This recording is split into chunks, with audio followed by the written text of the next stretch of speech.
Hi hello வணக்கம் welcome நண்பர்களே. எல்லோரும் எப்படி இருக்கீங்க? நல்லா இருக்கீங்களா? நான் நல்லா இருக்கேன். என்ன பண்ணுறீங்க? இந்த வீடியோவில் நம்ம எதை பற்றி பார்க்க போகிறோன்னா, இவனுக்கு தான் ஹேர் கட் பண்ண போகிறோம். எங்கடா இவ்வளோ நாளாக ஒன்று ஆளையே காணுமே அப்படின்னு நினச்சிங்கன்னா, ஒன்றும் இல்லைங்க. நம்ம ஸ்கூல் போயிட்டுருக்கோம். அதாவது என்னடா இந்த வயசில் ஸ்கூலான்னு கேட்காதீங்க. நம்ம வந்து பிஎட் படிச்சுட்டு இருந்தனால டீச்சர் ட்ரைனிங் போட்டிருக்காங்க. அந்த ட்ரைனிங் போய்ட்டுருக்கனால நம்மளால் சரியாகவே கான்சன்ட்ரேஷன் பண்ண முடியல. நம்ம வீடியோவும் சரியாக கொடுக்கறதில்ல.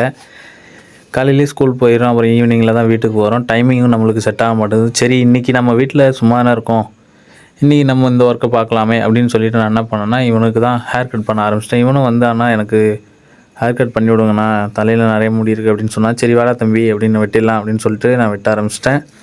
ஃபஸ்ட்டு பின்னாடி வந்து அவன் எப்படி கேட்டிருந்தானா, நான் எனக்கு வி மாடலில் வெட்டுங்க, கீழே வந்து 0.5 mm போடுங்க அப்படின்னு சொல்லலாம். சரின்ட்டு நானும் 0.5 mm போட்டு பின்னாடிலாம் அழகாக வி வச்சுட்டேன். அவனுக்கு வந்து ஆனால் இது செட் ஆகலண்ணா, ரொம்ப ஒட்ட இருக்க மாதிரி இருக்குது, இது தெரியாத மாதிரி ஃபேட் பண்ணி எடுத்துருங்க, வி கூட எனக்கு தேவையில்லை அப்படின்னு சொல்லிட்டான். சரிடா தம்பின்ட்டு நானும் அழகாக வீலாம் தெரியாத அளவுக்கு என்ன பண்ணேன்னா, சைடில் ஃபுல்லாக எல்லாத்தையுமே அப்படியே லேயராக போட்டுக்கிட்டேன். லேயராக போட்டதுக்கப்புறம் பார்த்தீங்கன்னா, மேலே இருக்கிற முடியை நான் பிடிச்சி அழகாக குறைக்க ஆரம்பிச்சிட்டேன். மேலே இருக்க முடியெல்லாம் அழகாக கையை பிடிச்சி கொஞ்சம் கொஞ்சமாக குறைச்சி முடிச்சதுக்கப்புறம் பார்த்தீங்கன்னா, சைடில் இருக்கிறது எல்லாத்தையும் நான் என்ன பண்ணிட்டேன்னா, ரேசரை வச்சு அழகாக அப்படியே வச்சுட்டேன். இப்போ தான் நம்மளுக்கு வந்து இந்த மாதிரி ரேசரு ட்ரிம்மர்லாம் வச்சு வெட்டுறதுக்கு பழகிட்டு இருக்கு. இது நல்லா இருக்கா நல்லா இல்லை? இந்த ஹேர் கட்டு பிடிச்சிருந்தா ஒரு லைக் மட்டும் பண்ணுங்கள்.